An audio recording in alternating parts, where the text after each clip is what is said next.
Bismillahirrahmanirrahim. Assalamualaikum warahmatullahi wabarakatuh. Perkenalkan, nama saya Sari Ulan Oktaviandi. Saya dari jurusan Pendidikan Agama Islam, kelas B, semester 5.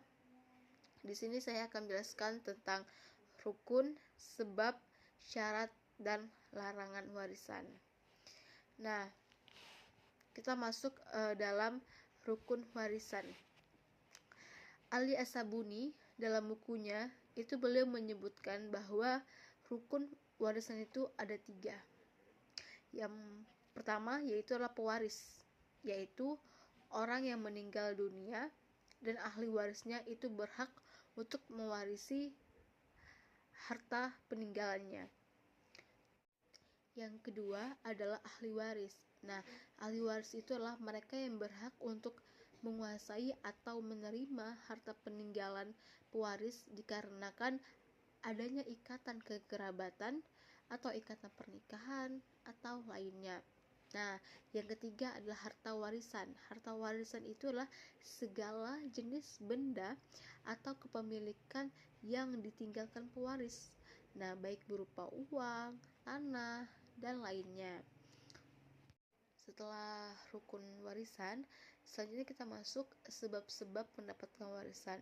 Yang pertama adalah ahli waris karena hubungan keturunan atau kekerabatan.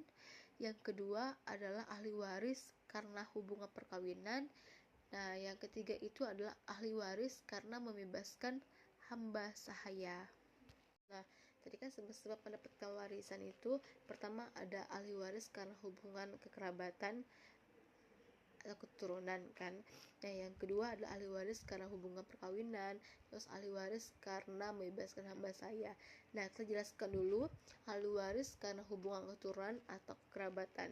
Jadi gini, kerabat yaitu mempunyai hubungan nasab atau tali nasab, atau karena sebuah keturunan hubungan kelahiran yang menghubungkan antara ahli waris dan mautnya, yaitu yang menghubungkan seseorang dengan asal-usulnya, cabangnya, dan seputar keluarganya, maka itu disebut kerabat yang hakiki. Nah, ahli waris yang pertalian kekerabatannya kepada muwaris itu berdasarkan hubungan darah. Mereka itu adalah bapak, ibu, kakek garis bapak, kakek garis ibu, terus nenek garis ibu, dan nenek garis bapak. Nah, yang ketiga ada al-hawasi. Al-hawasi itu adalah ahli waris kelompok saudara, termasuk di dalamnya itu ada paman dan keturunannya, seluruhnya ada 12 orang, yaitu saudara perempuan sekandung, saudara perempuan seayah, saudara perempuan seibu, saudara laki-laki sekandung, saudara laki-laki seayah, saudara laki-laki seibu, terus anak saudara laki-laki sekandung, maka saudara laki-laki seayah, paman kandung dan paman seayah, anak paman sekandung, dan anak paman seayah. Yaitu hubungan nasab yang memunculkan antara pewaris dan ahli waris. Karena salah satu sebab yang paling kuat dalam waris itu.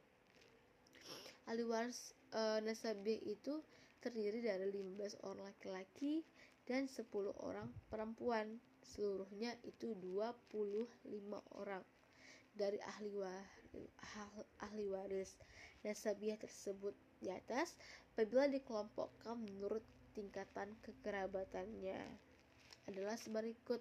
Yang pertama itu adalah kayak furu al-waris, yaitu ahli waris anak keturunan si mati atau tersebut kelompok cabang al-bunawah. Kelompok inilah yang terdekat ya. Yang kedua adalah usul al-waris, yaitu ahli waris leluhur si mati.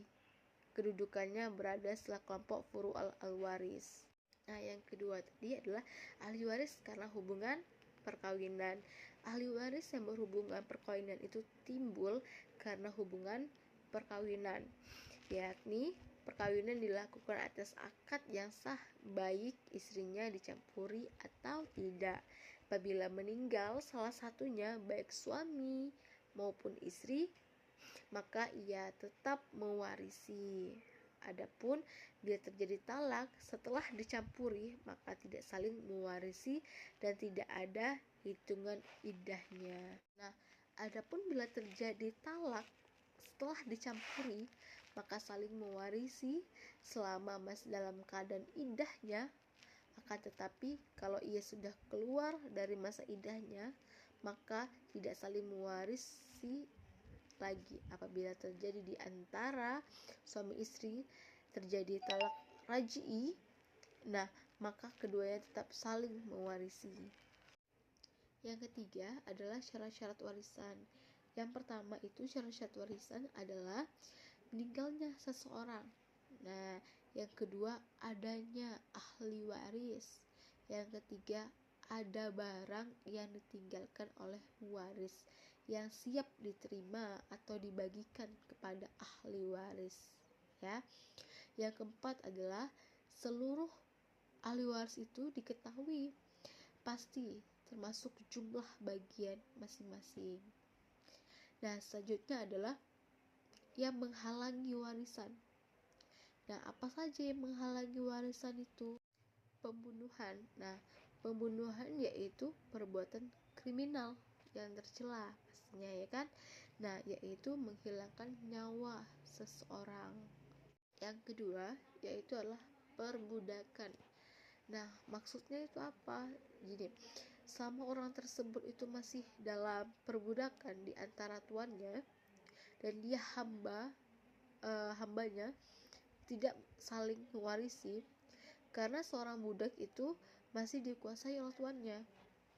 Nah, dan ia tetap tidak merdeka dan tidak bertindak sendiri sebagaimana dalam firman Allah itu dalam surah An-Nahl ayat 75, yaitu Allah membuat perumpamaan dengan seorang hamba sahaya yang dimiliki yang tidak dapat bertindak terhadap sesuatu pun.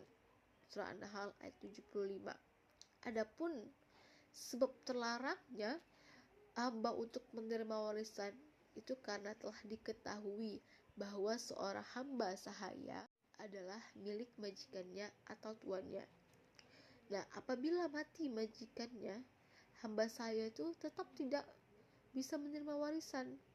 Akan tetapi, jika seorang hamba meninggal, maka tuannya boleh mewarisinya. Nah, yang ketiga itu adalah perbedaan agama atau murtad. Murtad itu adalah seorang muslim yang meninggalkan agamanya atau meninggalkan agama Islam dengan keinginannya sendiri atau tanpa dipaksa, atau yang mengingkari yang sudah ditetapkan hukumnya dalam agama syariat. Karena terjadinya perbedaan agama, yaitu seorang muslim dan yang satunya non muslim. Nah, dalam hal ini salah satu sebab terlarangnya untuk mendapatkan warisan.